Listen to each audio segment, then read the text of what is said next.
Assalamualaikum warahmatullahi wabarakatuh. Perkenalkan kelompok kami yakni Lailatul Nur Khairiyah, Lutfiyah Supaat, dan Swati. Dalam presentasi kali ini kami akan menjelaskan tentang tes intelijensi. Hakikat intelijensi. Istilah intelijensi ini sudah menjadi bahasa umum bagi masyarakat.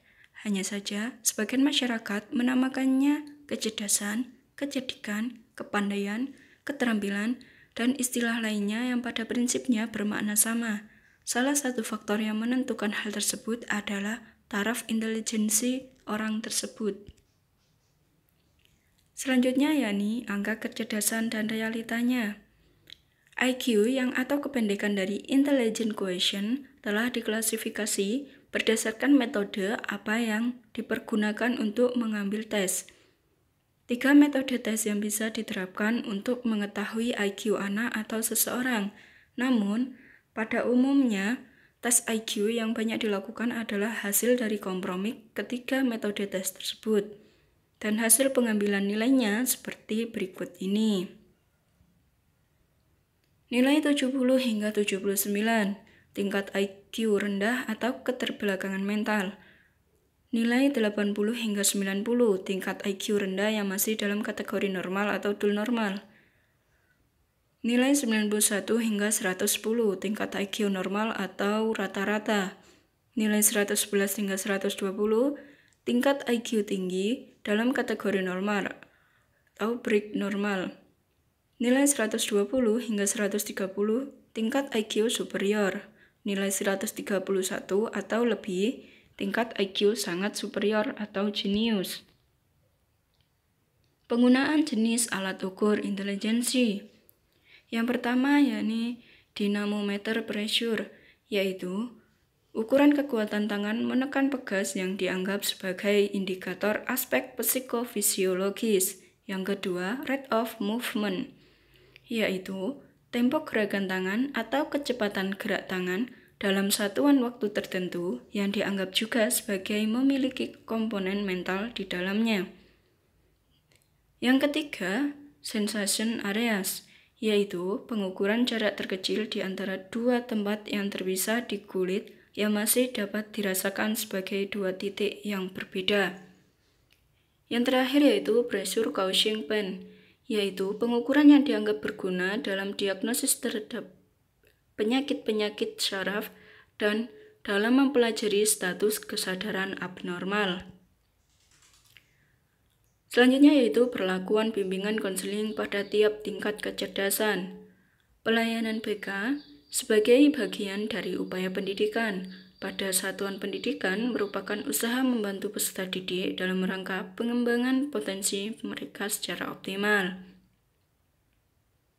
Pelayanan ini juga membantu mengatasi kelemahan dan hambatan serta masalah yang dihadapi peserta didik dalam proses perkembangan diri pribadi secara optimal, baik dalam bidang pelaksanaan pendidikan maupun kehidupan pada umumnya. Persamaan dan perbedaan antar diagnosis kecerdasan. Diagnosis kecerdasan yang masing-masing disusun oleh Riven, Binet, dan Wissler mempunyai segi persamaan dan perbedaan sebagai berikut.